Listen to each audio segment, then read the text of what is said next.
Nikki actually did Thanksgiving. I was not under the weather. I was just processing all the emotions that come with losing two family members in 1 year. So I'm glad she was able to do that for us.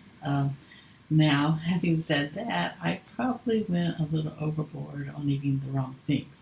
Thank goodness I had stuff in the bank, as I call it. Um, I I always say you can eat what you want, but I don't think you should eat.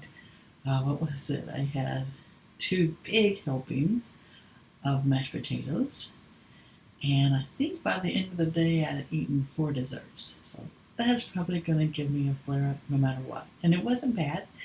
I'm still dealing with it a little bit, but not much anymore. I've got up and I started eating like I usually do, so that kind of helped. But today, that's perfect for what I wanted to talk about on my Friday review were the two apps that I absolutely love to help me with dealing with stress. The first one I use every day. Um, just like I brush my teeth every day, I use this one. In fact, it's called Calm. It's one of the few apps I'm willing to pay monthly for. It doesn't just have guided meditations, it also has just the background sounds that you may want. It has sleep stories that are great. And I usually like the ones about the trains. I always joke I can start on the train, but I never know where it ends up because I'm always already asleep, and they're like, I'd say about 35, 40 minutes long tops. And then I used to go to sleep with the TV on and put the sleep timer on. This is a much better way to go to sleep. And then I also use the guided meditation. I'm still not really good at meditating without that yet. Meditation is a practice. And so for me, my mind is always going and going. And it's not that your mind can't go, it's just that when you realize it's going, that you can just bring it back. And having a guided meditation helps me do that. And the next app that I love, I don't have to use it all the time.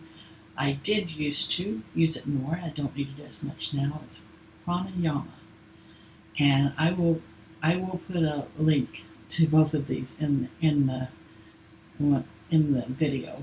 But pranayama is really good for PTSD.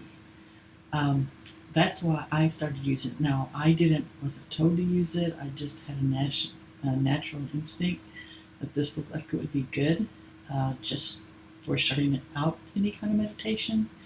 But as we found with hypothyroidism and most autoimmune diseases, um, there was probably something that triggered it.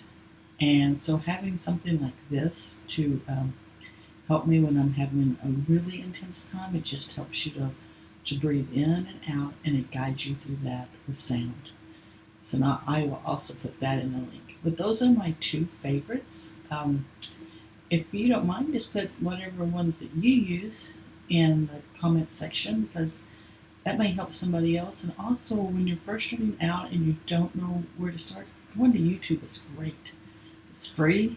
They have all kinds of guided meditations on there, and you can get the kind that you like, and they even have the sounds and all that. So if it's not something that you want to pay for yet, definitely do that. And I will, like I said, I'll put a link to the apps. And also, don't forget to grab my guide that I have for this month, the 4 daily habits that I use to help me get my stress levels down. And I'll put a link to that also in the comments. So have a great Friday, and we'll talk soon.